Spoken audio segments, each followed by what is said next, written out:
People often say blood is thicker than water. It's a phrase used to demand loyalty and forgiveness, but no one talks about what it means when that blood is tainted, when it's the source of your deepest betrayal. My father, Harrison Croft, is revered in this city, a magnet, a community figure, a man draped in spotless reputation. But beneath his polished persona, there was a truth he had buried. Me. I was the daughter he paid to disappear. My mother had once been his love, but when she became pregnant with me, I was transformed in his eyes from a future to a threat. He paid her off, demanded silence, and insisted I live like a ghost so his perfect image wouldn't be smeared by the existence of an illegitimate child. He had no idea I would grow up obsessed with the past. He couldn't have known that his greatest fear, his forgotten bloodline, would one day return with more than questions. It would come with receipts. I became a genealogist. Professionally, quietly, brilliantly. I built my own business around exposing secrets, tracing lineages, mapping out forgotten ancestors, and unearthing things people thought were long dead. I never expected that one day, his wife, my father's wife, would unknowingly hire me to chronicle their family's ancestry for a lavish anniversary gift. And I definitely didn't expect she would be handing me the very power I needed to destroy the illusion they lived in. My childhood was built around a void. I never knew who my father was. My mother, soft-spoken and perpetually tired, offered only vague references. It was complicated, she'd say. We lived modestly in a cramped apartment on the side of town respectable families didn't even acknowledge. I always felt like a sketch missing its first few lines, an unfinished story that no one wanted to complete. That changed when I was 16. In a forgotten showbox in my mother's closet, I found the letters, dozens of them, yellowing with age. They were from him, Harrison Croft. They started full of promises, declarations of love. Then they cooled, hardened, until finally they were nothing but formal arrangements. The last one was a contract, legal, signed and stamped. He had paid her to stay silent, to never speak his name, to raise me alone and in the shadows. And while the betrayal was bitter, the revelation of who he was cut even deeper. I had seen his face on local billboards and glossy magazine covers. He was the face of wealth and respectability. He had a glittering wife, Elizabeth, and 2 pristine children, heirs to a legacy of success. That was the life he had chosen. And I was the chapter he ripped out of the book. I confronted my mother. She cried, and the truth came pouring out. She had been his first love. But when he proposed to Elizabeth, wealthy, connected, socially impeccable, he didn't hesitate to erase his past. And me with it. After my 18th birthday, I made a reckless decision. I marched into his corporate tower, posing as a student, researching local entrepreneurs. I stood in his office, mahogany walls, power hanging in the air, and looked into the eyes of the man whose blood ran in my veins. He saw me. He knew instantly, and he panicked. "What do you want?" he hissed, his voice low and icy. "I just wanted to meet you," I replied, my voice shaking. "I wanted you to see me." He didn't see a daughter. He saw a liability, a scandal, a risk. The conversation was short and brutal. He told me my mother had made an agreement. He warned me that if I ever came near him or his family again, he would destroy me, financially, reputationally. He would take everything away from my mother. He told me, and I quote, "I have a family, a real family, a wife, children. I won't let you ruin that."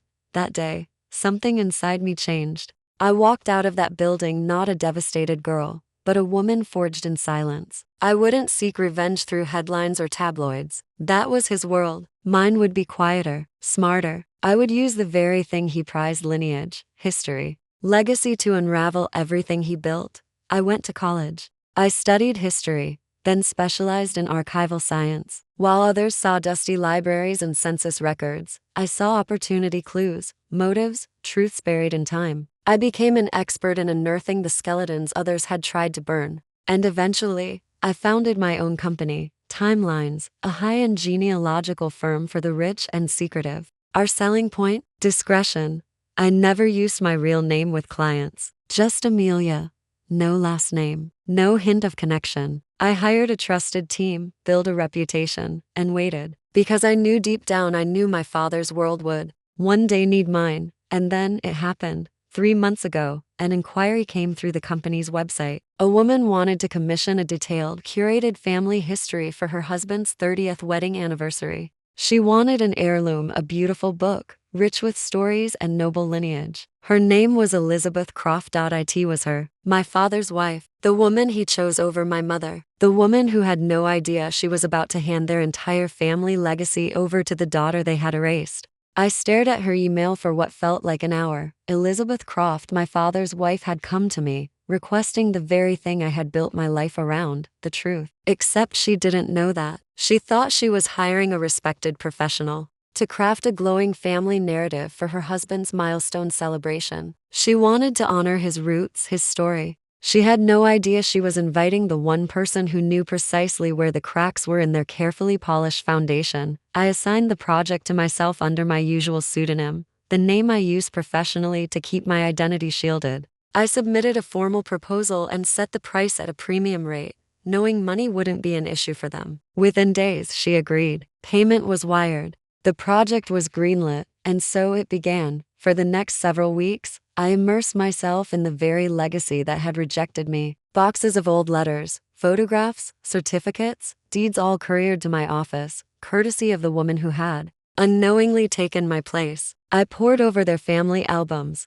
read handwritten notes from elderly relatives, and listened to voice recordings from great uncles and distant cousins, many of whom were my own blood without knowing it. Each piece of history I uncovered brought me closer to a truth I had lived, but never fully understood. They spoke of Harrison Croft like a saint, a boy genius, a prodigy who had risen through hardship and earned his crown. I heard stories about his grandfather, supposedly a business pioneer, about his great-uncle, a fallen war hero. But my research told a different story, a hidden one built on betrayal and reinvention. His grandfather hadn't built a business empire from scratch. He had wrestled it away from his own brother in a shady legal maneuver. His great-uncle hadn't died in valor. He had deserted the military, disappeared into Canada, and lived under a false name until his quiet death decades later. The Croft family tree was not a regal oak, it was a well-trimmed bush with its rotten branches buried deep, and I knew exactly how to dig them up.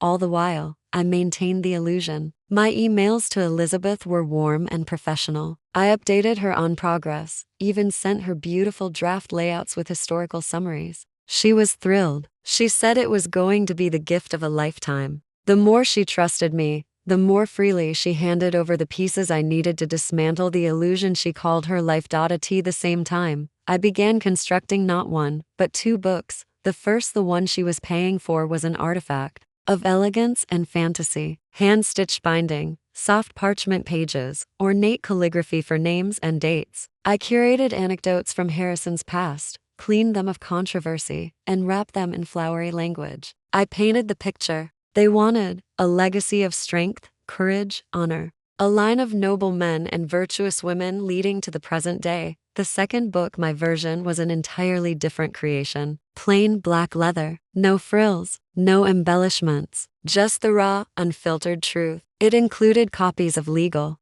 documents showing how Harrison's grandfather manipulated inheritance laws, military records confirming his great-uncle's desertion, and finally, the most damning section, a full, evidence-packed account of Harrison Croft's first child, me. I titled the final chapter, The Unacknowledged Line. Inside were scanned images of his old love letters to my mother, words once filled with passion, promises, then retreat. There was the contract, the hush money deal he signed to keep me hidden, my birth certificate, with his name clearly listed as father, and at the very end, a current photo of me, printed in black and white, looking straight into the camera, with eyes that mirrored his. It wasn't just documentation, it was testimony. 1 week before the celebration, Elizabeth called me. Her voice was full of giddy excitement. "Amelia," she said, using the only name she knew me by, "you've done something extraordinary. This means so much to Harrison. He's always been proud of his heritage, and you've brought it to life. Thank you. This will be the highlight of the night."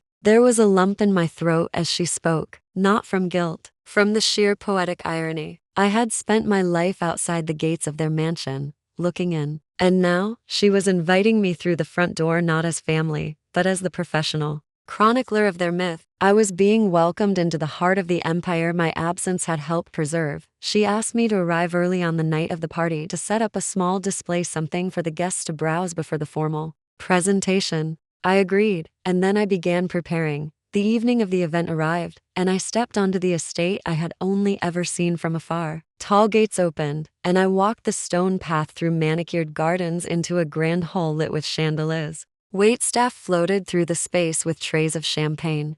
Guests in tuxedos and designer gowns laughed in polished groups, exuding generations of entitlement. It felt like walking into a storybook printed on fragile eyes. I set up my display in their private library. I chose neutral artifacts for the glass cases, maps, letters, photos that said nothing but suggested everything. To the outside world, I was just a scholarly guest, a mild-mannered researcher here to honor a great man's legacy. No one looked at me twice, until he did. Harrison. Croft entered the room, beaming like a monarch. He shook hands, told jokes, posed for photos, and then his eyes met mine. He didn't recognize me, not immediately. He walked over, Elizabeth beside him, and she introduced me proudly. This is the researcher I was telling you about. She's been working on your family history for months. His handshake was firm, his eyes distant. Ah, thank you, he said casually. I hear you've done impressive work. He had touched me once before in anger, years ago. Now, he touched me again politely, formally, as if I were no one. And in that moment,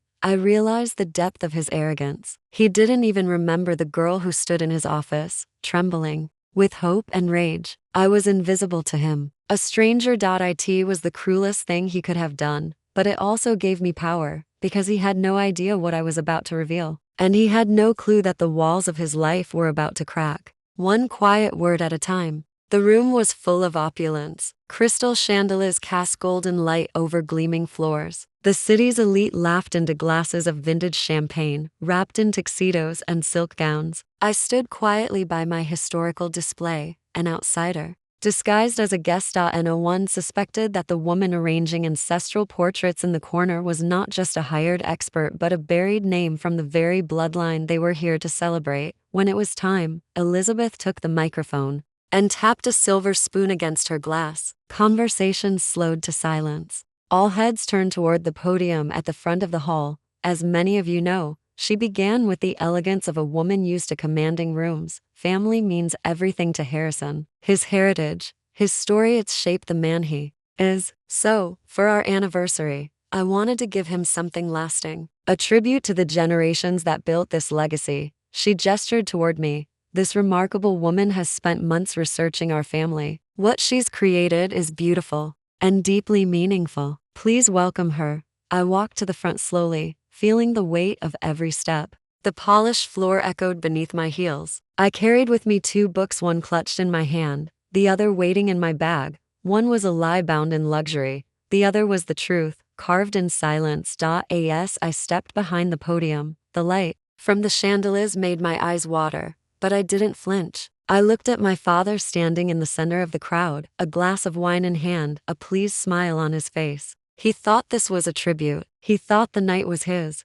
I began. Good evening, I said, my voice steady, clear. My name is Amelia. For the past several months, I've had the honor of tracing the Croft family's history. And what I've discovered is fascinating. I paused. Legacy is rarely a straight line, I continued. It's not just names and dates. It's love and betrayal, triumph and disgrace. Sometimes it's what's left out that tells the real story. A faint ripple of confusion moved through the room. I watched as my father tilted his head slightly, his smile fading at the edges. He didn't like uncertainty. He didn't like losing control. I turned a page in the elegant blue book and let my words slice through the air like a scalpel. Take, for example, Mr. Croft's grandfather, I said lightly. History remembers him as a savvy businessman, and he was but perhaps too savvy. His methods for acquiring his brother's shares were less than admirable. There were a few raised eyebrows in the crowd. My father shifted slightly.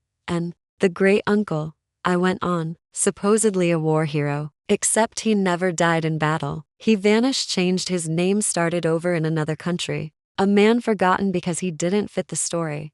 I could feel the tension now. The room had gone still. Eyes flicked between my father and me. Elizabeth was watching him, confused, as if waiting for a signal that everything was still fine. Then I looked at Harrison. I looked directly at the man who had denied my life for 2 decades, but sometimes, I said softly, the most painful omissions are the ones that never make it into the story at all. Like the tale of a young man on the verge of greatness who left behind the woman he loved because she didn't fit into the life he wanted. His smile disappeared. His jaw clenched. A woman he left when she was carrying his first child. A gasp echoed from somewhere in the crowd. My father's face turned to stone. Elizabeth looked at him with confusion. What is she talking about? She whispered, but not softly enough. People heard. I didn't stop. He made sure no one would ever know. Paid for silence. Cut her out completely. Forced his own daughter to grow up in the shadows so he could protect. This? I held up the blue book, the polished version of their history. This is the story you wanted. Sanitized. Curated.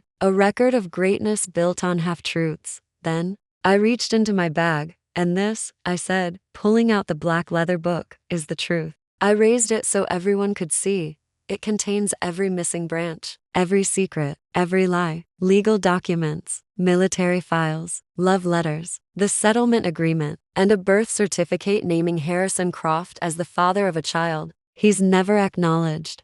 Gasps turned into murmurs. Some guests stepped back. Others looked straight at Harrison, waiting for a reaction. He was pale now, trembling just slightly, his knuckles white around his wine glass. I walked to Elizabeth. She was frozen in place, her face crumbling as realization dawned. You hired me to tell the story of your husband's family, I said, handing her the black book. This is it. This is the part you didn't know. She accepted it with trembling fingers, the weight of it almost knocking the air from her lungs. Then I turned to Harrison. He couldn't speak, couldn't move, couldn't blink. He was watching everything he had built, every calculated silence, every fabricated smile crack open in front of people whose approval he had spent his life chasing. You once said, I told him, loud enough, for every guest to hear, that my existence would destroy your family. But it wasn't me. I paused. It was your secrets that did that, and I walked away from the podium, leaving behind a stunned silence, a broken legacy, and a man staring at the ruin of the story he tried so hard to write without me. The silence behind me stretched as I walked off the stage. I didn't look back, not at the guests whose champagne glasses hung forgotten in midair, not at Elizabeth gripping the black book like a confession, and certainly not at Harrison Croft, who stood staring into the abyss of his perfectly built life. I didn't need to. I had done what I came to do, not for revenge, not for applause, just for the truth. I slipped through the side hall of their mansion, the grandeur blurring around me, voices beginning to rise behind me like distant thunder. My heart beat steadily, not fast, not loud, just steady, like it had been preparing for this moment all my life. That night was the end of one chapter, but not the final page. In the days that followed, the storm I had set in motion moved quickly. The Crofts, for all their polish, were not built for scandal. Especially not a scandal backed by documentation, signatures, timelines, and truth. It started with whispers among social circles, whispered over brunches and charity meetings. Then came the headlines, local tycoons' hidden past revealed, an anniversary bombshell, Croft legacy shaken by revelation of secret daughter. My face never appeared in the photos. I had made sure of that. I wasn't after fame. I had used a pseudonym for a reason. But the story had all the ingredients the media loved: wealth, betrayal, a secret child, and the cruel irony of a carefully orchestrated celebration turned inside out. Publicly, Harrison released a carefully worded statement. He admitted to a past relationship. He claimed he had tried to support the mother quietly out of respect. He expressed deep regret that the situation had become public and asked for privacy during this personal matter. But privately, his world was burning. Board members began distancing themselves. His face vanished from upcoming gala lineups. One of his business partners resigned. And Elizabeth? She moved out of their estate within the week, her ring left on the marble countertop for him to find. I didn't watch with joy.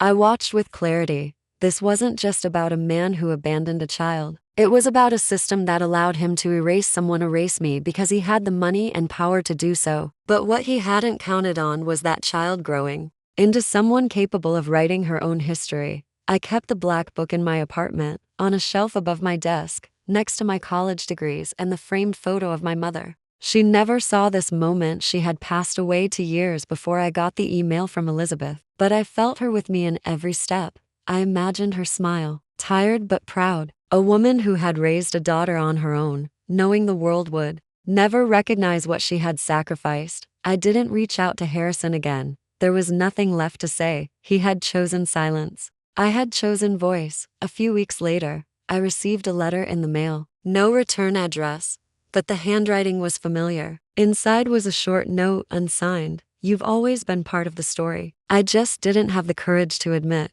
it. I see you now. There was no apology, no request, just those lines. I didn't respond. I wasn't sure I believed them, but I kept the note, not because I needed his words, but because it reminded me of the power I had taken back. Timelines. My company flourished in the months that followed. Clients came pouring in, not because of the Croft scandal, but because they recognized something honest in our work. We didn't tell pretty lies. We told the truth. And people, especially those with complicated pasts, wanted that. I trained a new team. I expanded our services. I gave talks on the ethics of genealogical work. I told my story, in pieces, without names, without spectacle, just the lesson, that truth matters, that no one deserves to be erased. One afternoon, while cleaning out some old boxes, I found a photograph my mother had taken of me as a child. I was maybe 4, sitting on the stoop of our old apartment, clutching a faded picture book, barefoot, with a wide smile. I looked at that little girl and whispered, "He didn't get to define you." Then I slipped the photo into the back of the black book, the one that told the full story, not just of a powerful man's secret, but of the daughter who uncovered it and decided to speak. Somewhere, on a shelf in a mansion now cold and echoing, sits the polished blue book, elegant, beautiful, and hollow, but mine sits next to my heart. A book bound in black, written in truth, and finished by the one person who was never supposed to be part of the story. Me.